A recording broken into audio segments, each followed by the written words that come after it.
welcome to TLD TV. We're out here around London South Bank, meeting up with Freedom. We got in front of us today, about to get some food for thought from our Christian brother over there. Freedom, Yeah. tell them a little bit about yourself, bro. Boy, Freedom is a rapper, he's an artist, Freedom is a presenter. Just very ambitious, very ambitious in terms of his vision, his goal in life. So Freedom is really just the artist constantly thinking and reflecting. Freedom. Yeah, and what's the difference? Break it down for me. What's the difference between Freedom and so you got Freedom Music Group as well? Yeah. The difference between Freedom is the actual artist himself, who is myself, and Freedom Music Group is the actual brand that I'll say is the umbrella of everything that happens within Freedom.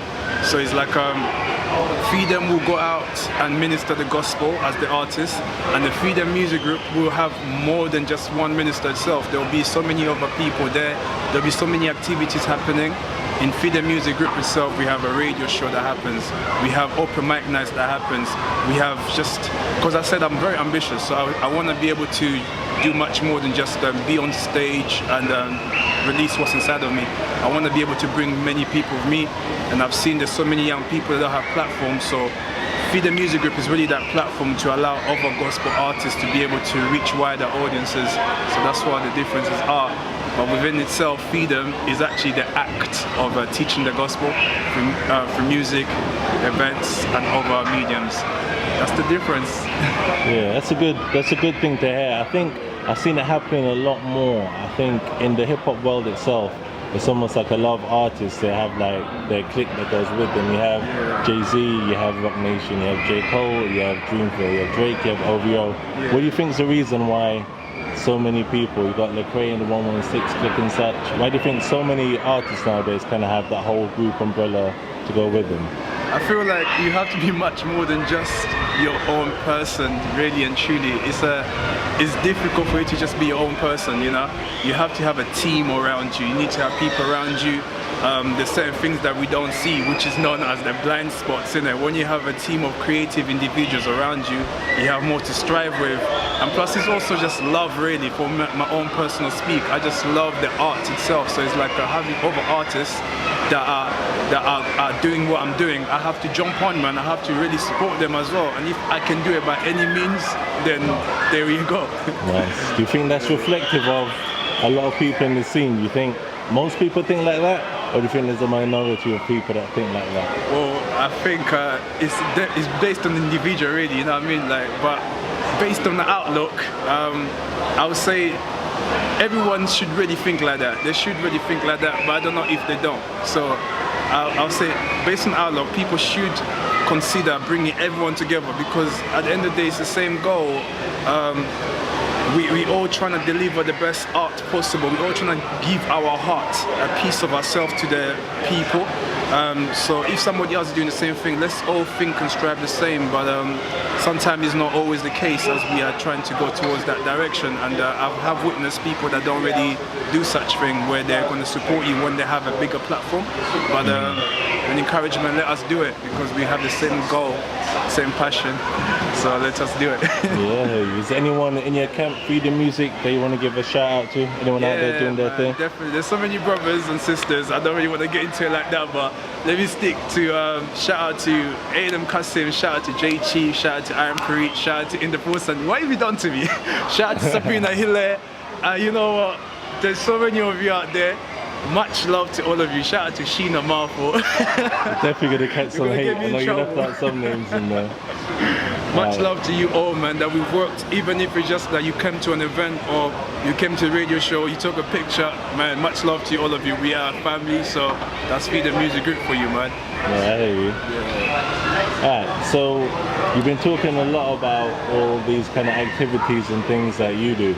I think it's been a bit of a critique in the gospel world lately. I think it first kind of surfaced as a debate coming out of preachers of LA, actually, in terms of what is a gospel artist and what are we expecting of them. Should all gospel artists be able to minister, or are we being too hard on people? Should gospel artists just focus on making music, leave the community outreach stuff alone?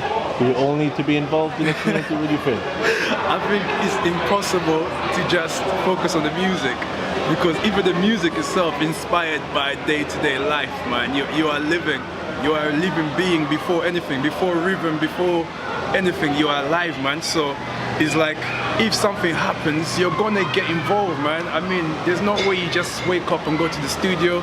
There's no way you just wake up and go to the stage. You have to experience it. You have to really live what you're saying on your lyrics, in fact. So if you're a minister of the gospel, you are expected to actually minister, to be winning souls. And I don't know if everybody have the same pressure, but I feel that pressure. I feel like the reason why I'm doing this is because I believe there's so much going on in the community, going on in society, and music is a platform that God has allowed me to actually be able to transmit that.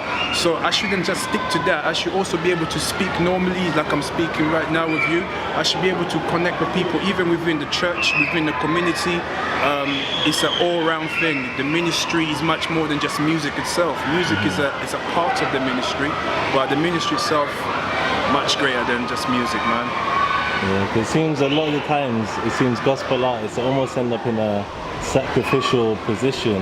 Yeah. I know on the back of independence in America, Lecrae, Yeah. he just put out quite, a politically charged mixtape, Church Close 3, That's right, yeah. where a lot of what he discussed was kind of what you term black issues. I might see it as humanity issues, but I think a lot of people saw it as black issues. And he lost a lot of fans that we've seen from people saying things like, I'm done listening to you. You should be about unity, not about division. A lot of people he lost by him overly taking on a political issue. Do you feel a risk of that if you put too much emphasis on almost the real world and life and politics, that you could lose some of your fan base who just want to clap their hands and sing praise songs? It's absolutely true, man. I think like this is a risk. Just being able to step out and preach the gospel in this day and age is a risk. There's people that are dying for the gospel. So it's like even if you tackle a situation, it's about your intention. Why are you tackling that situation? Is that the type of direction you want to take it? Is it going to ultimately lead people to Christ? Are you ultimately going to bring souls for the Lord? Or if it's creating division, then of course, like every time Jesus Christ spoke, there wasn't everyone that accepted it, because the word is not easy. So I believe you have to be mindful, of course, but be educated, but stand firm in what you are doing and believe what you are doing. Because if you don't believe it, then no one else really gonna believe it. So take the risk of actually being true to yourself and continue with that, man. So I don't really see problem with it. And people come, people go, but as long as you are true to yourself, at the end of the day, it's a spiritual walk. So walk on your own salvation, really, with fear and trembling is where I lean towards when it comes to that.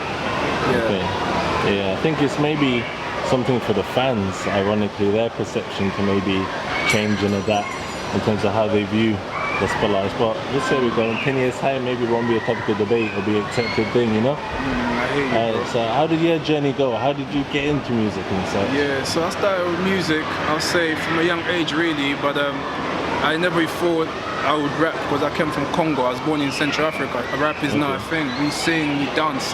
I come to this country and that apparently was not nice. DRC, yeah?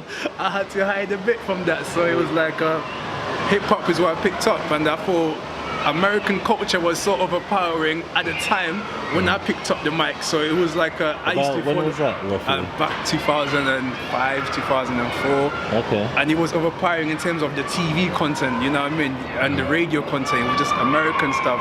So when I would go outside, I would have like do-rags, fake grills, and yeah, boy. Come a long way, bro. So I was fresh as well, and that's what I saw. I thought that was the UK culture, but really it was an American culture.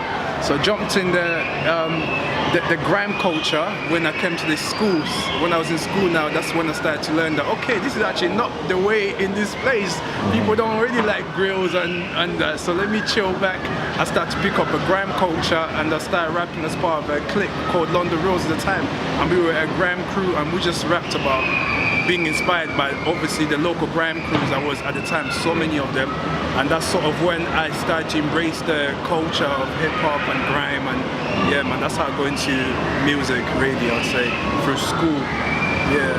I'd say, ironically, you might not feel it so much as coming from the outside, but I'd say that isn't a unique experience to coming into the country. I think for a lot of artists at the time, before that kind of grime wave of that original kind of Dizzy, Kano, all that kind of age when they proper started charting as gospel artists, Boy in the Corner, them kind of days, Home Sweet Home. Beforehand, I think a lot of UK artists were confused in that you'd hear American accents coming out of artists that were born and bred East London, South London. Yeah, so I wouldn't even say it's a unique experience to you.